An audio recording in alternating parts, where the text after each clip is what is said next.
Hello and welcome. Today is Monday, 9 June 2025. Yesterday, I had the great pleasure of joining my friend Matthew Ehret and Lieutenant Colonel Karen Kwiatkowski on Pluralia Dialogos podcast.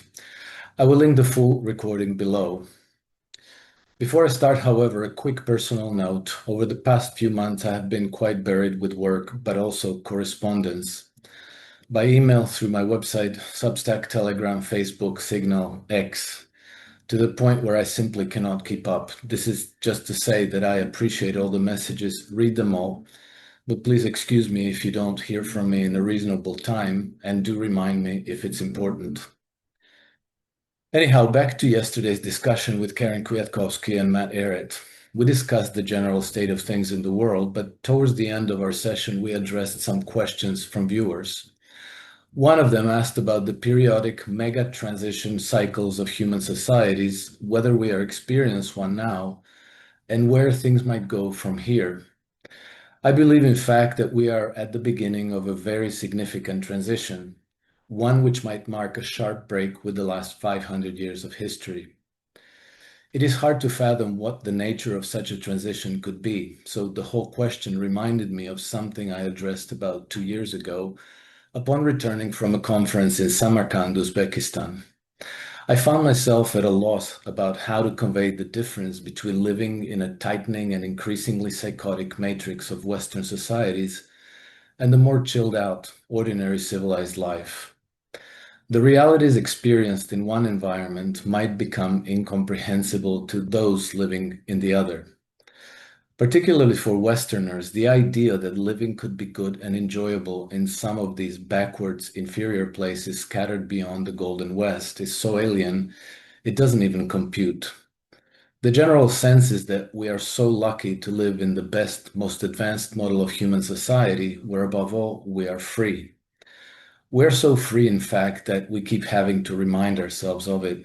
And lest we forget, our media is there to remind us about it too, pretty much on a daily basis. Well, I grew up in one of those inferior places, so living in a different society is not alien to me, and our way of life in the West never struck me as particularly special.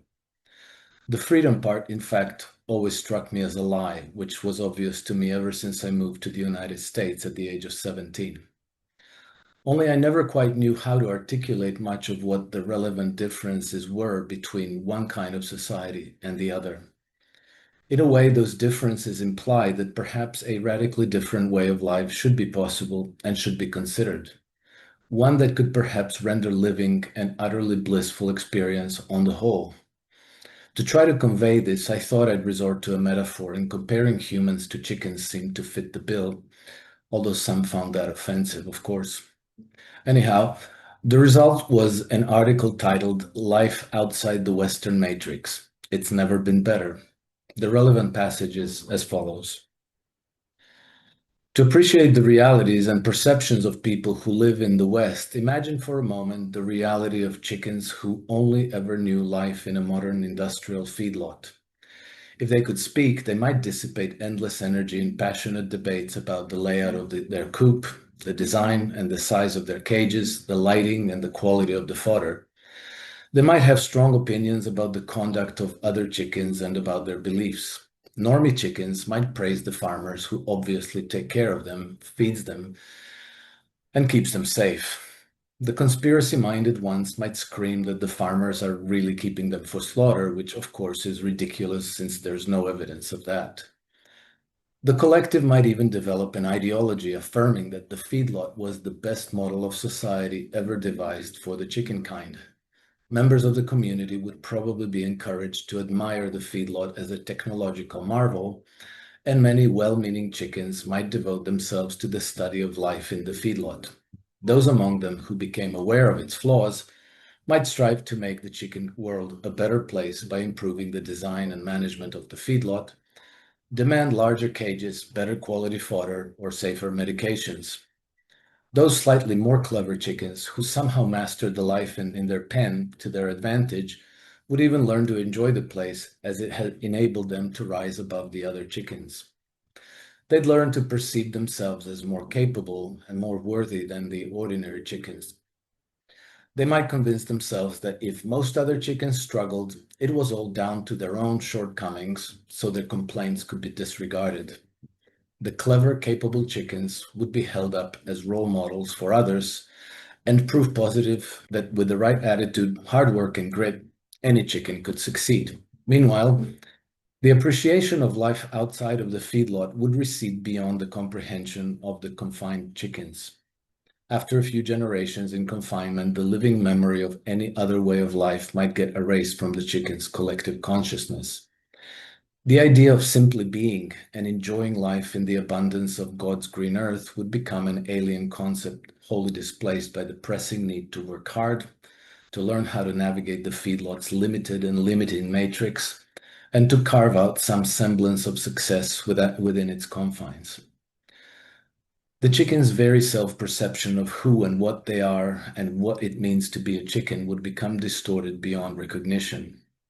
In that world, any chicken who suggested that life could be arranged in an entirely different way might sound like a raving lunatic and a dangerous dissident, especially to those successful dominant chickens.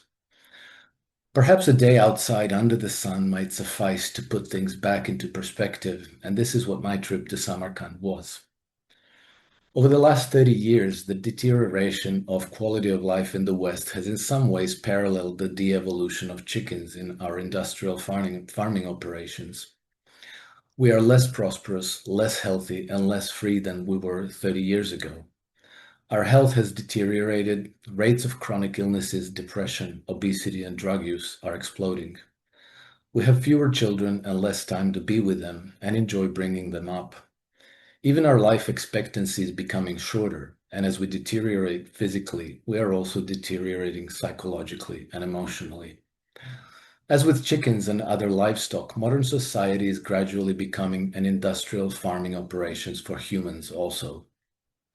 By now, some of those tendencies are clearly discernible, including living under constant surveillance and the idea of penning us in 15-minute cities. Authorities in the West have been working even on introduction of insect protein-based fodder, mandatory vaccinations, chipping, and so much more. Thankfully, our current matrix is coming apart at the seams. It is clearly not suited to humanity, and it is not by chance that the high priests of Davos felt that if their plans, if they were supposed to work out, they required a fundamental change in what it meant to be human.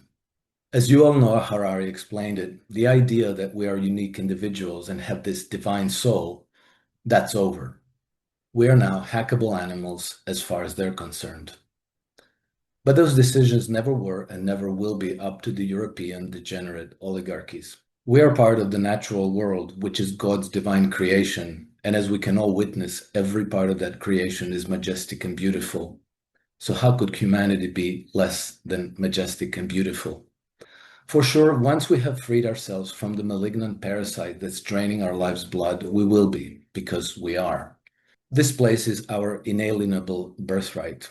We did not ask anyone's permission to build whatever future, whatever social or economic arrangement as seems appropriate to us. It is indeed our duty to simply claim that birthright for ourselves and to make sure that future generations are never deprived of it. The beauty of the world around us should give us faith that we too are rightfully a beautiful part of the brilliant symphony of life. Indeed, how could we be anything less than that?